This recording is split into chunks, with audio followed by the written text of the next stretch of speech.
আপনি কি ইংলিশে সাবলীলভাবে কথা বলা শিখতে চান? আমাদের এই চ্যানেলের মাধ্যমে আপনি দ্রুত ও সহজ উপায়ে ইংলিশে অনর্গল কথা বলা শিখতে পারবেন। আসুন শুরু করি। আমরা পরিচিত কাউকে কোথাও যেতে দেখলে কিভাবে বলি? এইভাবে। যেমন, তুমি কোথায় যাও অথবা তুই কই যাস? এই দুইটি বাক্য একই অর্থ বুঝায়, তাই এর ইংরাজিও একই হবে। Where are you going? Where are you going?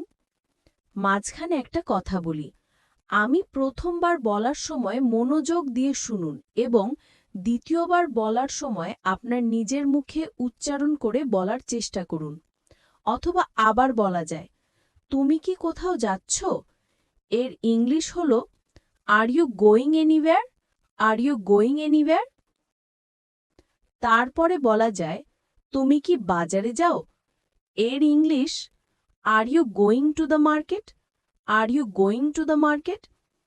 এখানে বাজারে বা মার্কেটের পরিবর্তে যে কোনো জায়গার নাম উল্লেখ করে আরও অনেক বাক্য তৈরি করতে পারবেন। যেমন, তুমি কি ঢাকা যাও?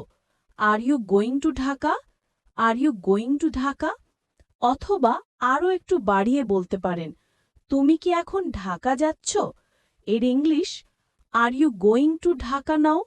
Are you going to Dhaka now? এখানে আপনি ঢাকার পরিবর্তে স্কুল, কলেজ, সিলেট অথবা যে কোনো জায়গার নাম বলতে পারেন। এখানে এই বাক্যগুলোর মাঝে কেন বা ওয়াই শব্দটা যোগ করে, যেমন তুমি কেন যাও অথবা তুমি কেন ঢাকা যাও, এইভাবে বাক্য তৈরি করে নিজে নিজে ইংলিশে বাক্য বলার জন্য চেষ্টা করুন। আপনারা কে কয়টি বাক্য তৈরি করতে পেরেছেন অবশ্যই কমেন্ট করে জানাবেন। আপনার মূল্যবান কমেন্ট আমাকে আরও উৎসাহ যোগাবে। ধন্যবাদ, ভালো থাকুন।